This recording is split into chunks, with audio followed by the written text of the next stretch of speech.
അപ്പോ കോൺഗ്രസ് 80കൾക്ക് ശേഷം സ്വീകരിച്ചു പോകുന്ന ഒരു സംഭവം ഉണ്ട്. എന്ത്? മൃദു ഹിന്ദുത്വം.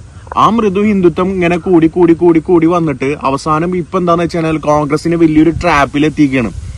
ട്രാപ്പിൽ പെടുത്തിയിരിക്കുകയാണ്. ഇവിടെ എന്താ സംഭവം എന്ന് വെച്ചാല് എല്ലാ എല്ലാ രാഷ്ട്രീയ പാർട്ടികളെയും BJP ക്ഷണിക്കുന്നു. അതിലെന്താ? അതന്നെ ഒരു ട്രാപ്പാണ്. ആ ട്രാപ്പില് കറക്റ്റ് കൊണ്ടുപോയിട്ട് ഇങ്ങനെ ചൂണ്ടിട്ടിട്ട് ഇങ്ങനെ കാത്തിരിക്കണ് BJP.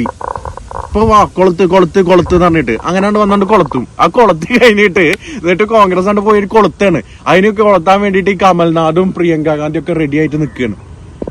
ഇത് ശരിക്കും എന്താ സംഭവിച്ചത്? ഇവിടെ മാറി നിൽക്കേണ്ടത് കോൺഗ്രസ് എന്ത് പറഞ്ഞുകൊണ്ടാവണമെന്നറിയോ? രാജ്യത്തിന്റെ ബഹുസ്വരത നിലനിർത്തണമെന്നും രാജ്യത്തിന്റെ മതേതര സ്വഭാവം മതനിരപേക്ഷത നിലനിർത്തണം. അതിനു വേണ്ടിക്കൊണ്ടാണ് കോൺഗ്രസ് ഇതിൽ പങ്കെടുക്കാത്തതെന്ന് അറിയിച്ചുകൊണ്ട് മാറി നിൽക്കണം. ഇത് ലോകം നാളെ ലോക്സഭാ ഇലക്ഷനെ നേരിടുമ്പോൾ ലോകം വിലയിരുത്തുക എങ്ങനെയെന്ന് അറിയോ? ലോകം വിലയിരുത്താന്ന് പറഞ്ഞാല് മതഭ്രാന്തിന്റെയും മതനിരപേക്ഷതയുടെയും മത്സരമായിട്ടാണ് ലോകം വിലയിരുത്തുക. കോൺഗ്രസ് മാറി നിൽക്കേണ്ടത് ഈ രാജ്യത്തിന് ആവശ്യമാണ്. കാരണം മതനിരപേക്ഷമായിട്ടുള്ള ഒരു പാർട്ടി അല്ലെങ്കിൽ നിരപേക്ഷമായിട്ടുള്ള ഒരു പാർട്ടി ഇവിടെ വേണം എന്ന ആഗ്രഹമുണ്ട്. ഇവിടെ കോൺഗ്രസ് അതിൽ നിന്ന് മാറി നിൽക്കണം.